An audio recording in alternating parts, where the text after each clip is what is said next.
सोचिए, समंदर का सीना चीरने वाला दुनिया का सबसे घातक परमाणु शिकारी अचानक खुद एक लाचार लोहे का डब्बा बन जाए।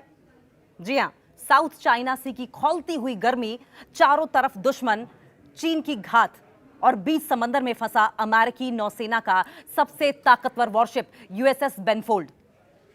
यूएसएस बेनफोल्ड अर्लेबर्ग क्लास का यह मिसाइल विध्वंसक पोत, जो पलक झपकते ही दुश्मनों को राख करने का दम रखता है, वो 4 दिनों तक एक चलती फिरती नरक में तब्दील हो गया था।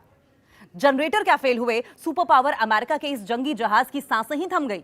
न मिसाइलें काम कर रही थी, न एयर कंडीशनर काम कर रहा था। बिना बिजली, बिना चालू टॉयलेट और बूंद बूंद पीने के पानी को तरसते अमेरिकी नौसैनिक साउथ चाइना सी के उस दहकते समंदर में अमेरिकी रुतबे की ऐसी लाचारी पहले कभी नहीं देखी गई थी। आइए जानते हैं कि आखिर उस खौफनाक 4 दिन में इस महाशक्तिशाली युद्धपोत के अंदर क्या क्या गुजरा, क्या क्या हुआ। अमेरिकी सेना की ऐसी दुर्गति कभी नहीं देखी होगी।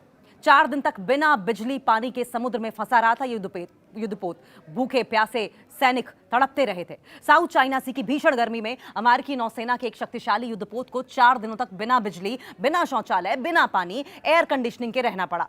और इतना ही नहीं, पीने के पानी के बेहद मुश्किल हालात का सामना भी करना पड़ा। यह घटना अर्लेबर्ग क्लास के मिसाइल विध्वंसक पोत यूएसएस बेनफोल्ड में घटी थी, जब इसके जनरेटर में तकनीकी खराबी आ गई।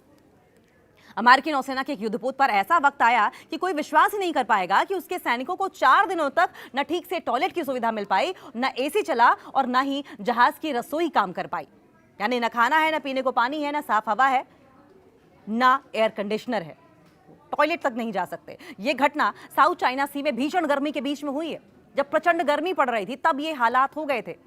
अमेरिकी नौसैनिकों को इन हालातों से गुजरना पड़ा। नरक जैसी स्थिति हो गई। अमेरिकी नौसेना ने जानकारी दी है कि यूएसएस बेनफोल्ड नाम के गाइडेड मिसाइल डिस्ट्रॉयर में अचानक बिजली की गंभीर समस्या आ गई।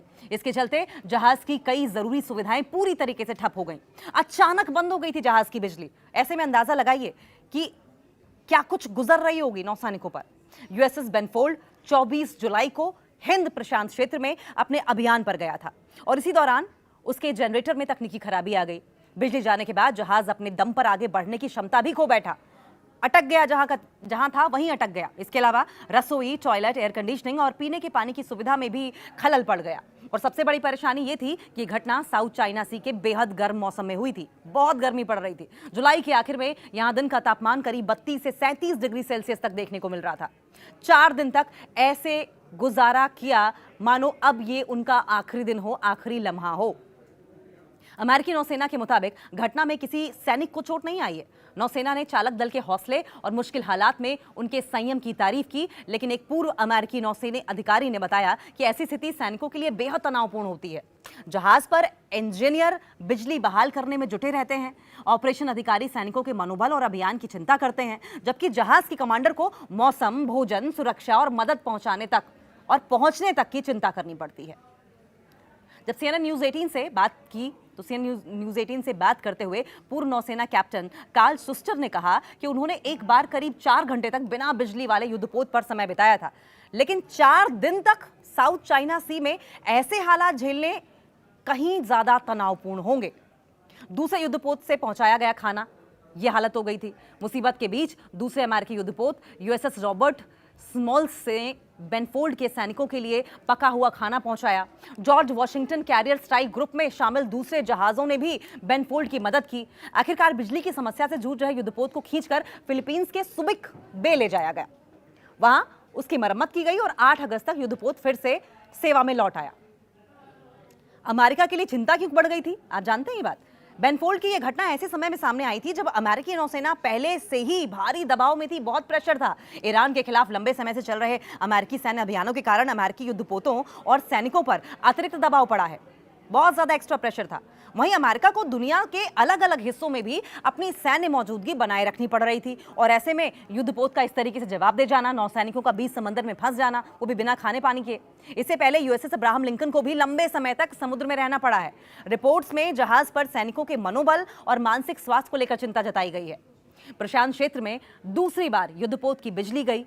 बेनफोल्ड की घटना ये कोई पहली बार नहीं था, दूसरी बार हुआ ये। बेनफोल्ड की घटना पैसिफिक ओशन में प्रशांत क्षेत्र में अमेरिकी युद्धपोत के बिजली खोने का दूसरा ये हालिया मामला है और ये दोनों ही इंसिडेंट्स बैक टू बैक हुए हैं। इससे पहले मई में आपने देखा होगा कि यूएसएस हिंगिस की बिजली और इंजन प्रणाली भी कई घंटों के लिए बंद हो गई थी। तब कई घंटों के लिए बंद हुई थी और अब तो सीधा 4 दिन के लिए बंद हुई थी। नौसेना ने उस समय भी इसे इंजीनियरिंग से जुड़ी गंभीर खराबी बताया था।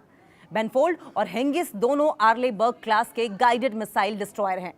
ऐसे 70 से ज्यादा युद्धपोत अमेरिकी नौसेना के बेड़े में मौजूद हैं और इन्हें अमेरिकी सतही नौसेना की रीढ़ माना जाता है। करीब 500 फीट लंबे और लगभग 10,000 टन वजनी इन युद्धपोतों में आमतौर पर 329 से 359 सैनिक तैनात रहते हैं।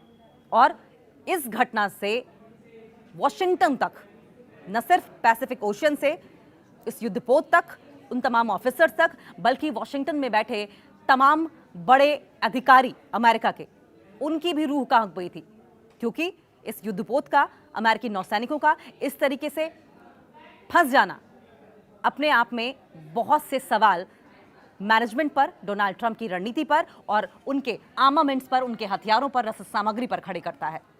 और ये बहुत नाजुक वक्त है जब ऐसा नहीं होना चाहिए था।